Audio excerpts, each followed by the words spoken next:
One of the biggest issue of web app performance is JavaScript load and render blocking scripts. But in my Django app, I built a fully optimized front end to avoid those issues. First strategy we've done or approach we've done is to make sure no render blocking scripts. So all of my JavaScript runs only after the page is fully loaded using DOM content loaded. This ensures that HTML rendering is not blocked. So as you see in the code in the screenshot, this means the DOM content loaded. This means that users see the layout immediately while the scripts runs in the background.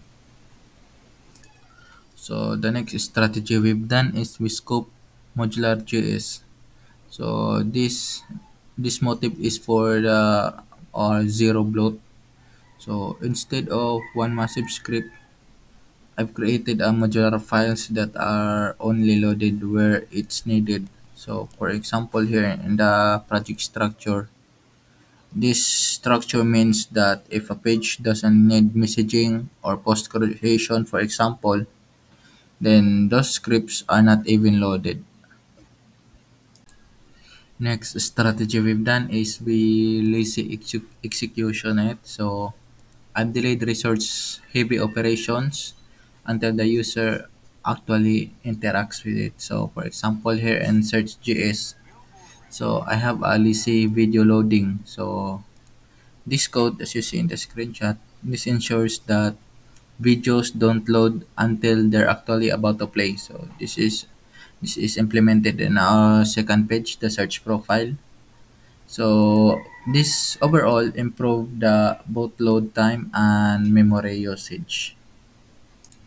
Next strategy we have done is we do efficient polling on messages on chat message.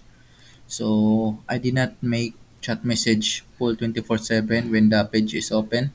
So they only poll after the user opens the chat. So as you see in the code here, once the chat box is closed, the live polling we have done in our chat message is stopped. So this overall saved CPU and network. Next strategy I've done is I create a separate file for repeated logic like escaping HTML and getting cookies. So I name it utils.js. So here is the code of utils.js. So this is being used by every files that is needed this function or logic. So instead of bloated repeated code across the files, I create this logic in a specific file in a dedicated file so that all files can use it. So this makes all JS linear and safer.